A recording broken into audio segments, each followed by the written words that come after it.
Merci, Monsieur le Président. Alors, avec l'été qui s'en vient, les beaux jours, j'invite les gens à venir dans le Vieux-Québec, toujours un lieu et un espace extraordinaire.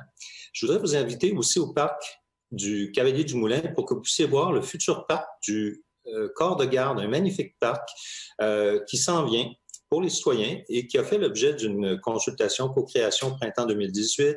Le projet nous a été présenté à l'automne 2018.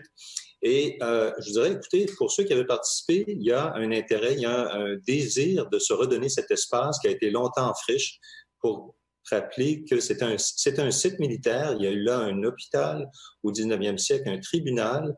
Dans les années 40, on a mis un laboratoire et pendant près de 30 ans, ça a été abandonné. C'était en friche, un beau terrain. Donc, finalement, on a réussi avec Parc Canada à pouvoir établir des discussions. Donc, un beau projet qui s'en vient. Le défi, par contre, c'est que, hélas, on est en train de l'échapper. Je vous explique pourquoi. Les citoyens ont cherché à avoir plus de précision sur des usages, sur des améliorations. Il y a une très grande sensibilité pour les arbres et des questions ont été posées à ce sujet. Le président du comité des citoyens, M. Michel Masse, a publié une lettre à cet effet et on a demandé à avoir des informations. Ici même, avant la COVID, j'avais demandé à Mme Savard s'il pouvait y avoir une rétroaction début mars pour clarifier le processus, savoir où on s'en va et voir quelle pourrait être la part de futurs aménagements. On connaît le principe, à 60 on avance avec un concept, on soumet ce concept pour justement un soumissionnaire qui va élaborer et arriver avec certaines options. Mais ça, c'est pas les citoyens ne sont pas au fait. La semaine passée, plutôt il y a 10 jours, on est arrivé avec des émondeurs qui ont commencé à couper les arbres. Et les gens ne savaient pas du tout ce qui en était, ce qui arrivait. Je suis arrivé là, on m'a averti, j'ai finalement parlé aux gens. C'était des contractants employés par le service d'archéologie qui devaient faire un nettoyage du site, tout à fait légitime.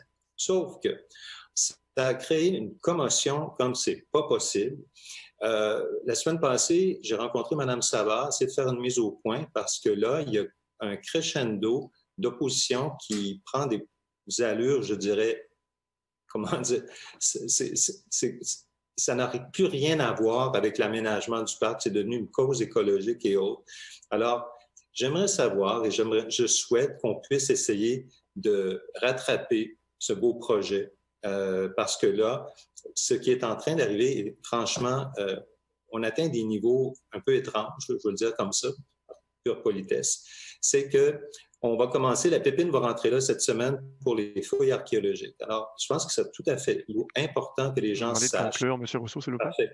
Que les travaux s'en viennent, qu'il va y avoir d'autres coupes d'arbres, qu'on devrait informer les gens sur le site même et que lorsqu'on va parler des arbres, qu'on ait une grande sensibilité parce que j'ai su qu'il y a des arbres qui sont dangereux, il faut les couper, mais les gens croient qu'on est juste là pour tout raser alors que ce n'est pas le cas. Merci beaucoup. Je demande de la sensibilité. Merci.